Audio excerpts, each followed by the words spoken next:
ഇനി ഇത് ഫ്രൈ ചെയ്യാം. അപ്പം പാൻ എടുക്കണേ.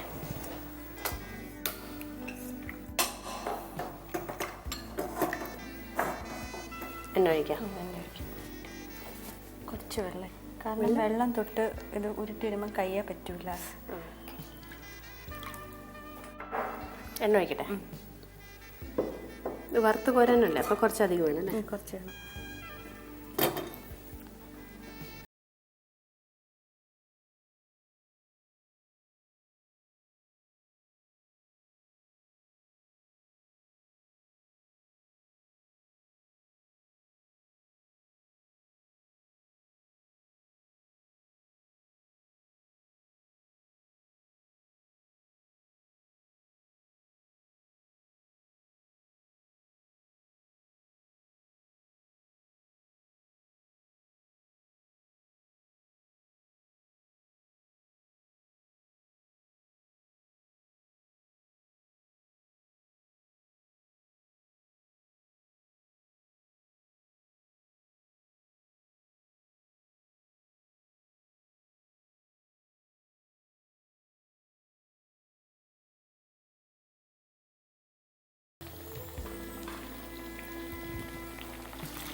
ഇത് ബ്രൗൺ ആവും, അതല്ല വൈറ്റ് ആയിട്ട് തന്നെ ഇരിക്കും. ചെറിയൊരു നിറ വ്യത്യാസം വരും അല്ലേ? ശരിക്കും നമ്മൾ ഈ ചവൂരിയുടെ ഒക്കെ പക്കവട കിട്ടുമല്ലേ, പപ്പടം പോലെ, അതൊക്കെ മുരിച്ചെടുക്കുന്ന ഒരു ലുക്കുണ്ട്. കൊണ്ടാട്ടമായിട്ടൊക്കെ എടുക്കാം അല്ലേ നമുക്ക്.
നല്ല ബ്രൗൺ ആക്കണം.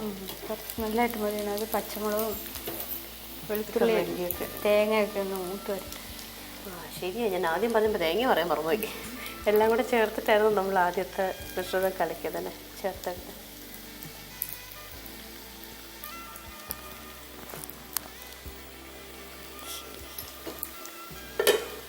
നിറം മാറി വന്നു തുടങ്ങി, ബ്രൗൺ ആയി തുടങ്ങിയിട്ടുണ്ട്. വൈറ്റൊക്കെ മാറിയാട്ടോ ബ്രൗൺ ആയിപ്പോൾ.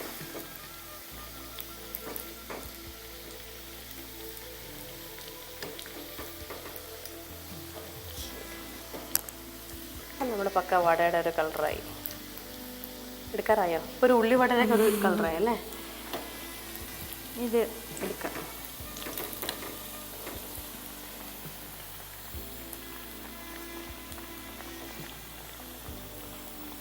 എനിക്ക് നല്ല പുളിയും നല്ല തേൻപുളിയും കുറച്ച് സീമ ഉള്ളിയും മല്ലിയുടെയും ഉപ്പും ഒക്കെ കൂടെ ചേർത്ത് ഒരു നല്ലൊരു ഉപ്പും പുളി പോലെ അല്ലെങ്കിൽ ഒരു പുളിച്ചട്നി ഉണ്ടാക്കിയിട്ട് അതിൻ്റെ കൂടെ ഇത് കഴിച്ചാൽ എങ്ങനെ ഇരിക്കുന്ന ആലോചിക്കുക. ഇൻസ്പിറേഷൻ.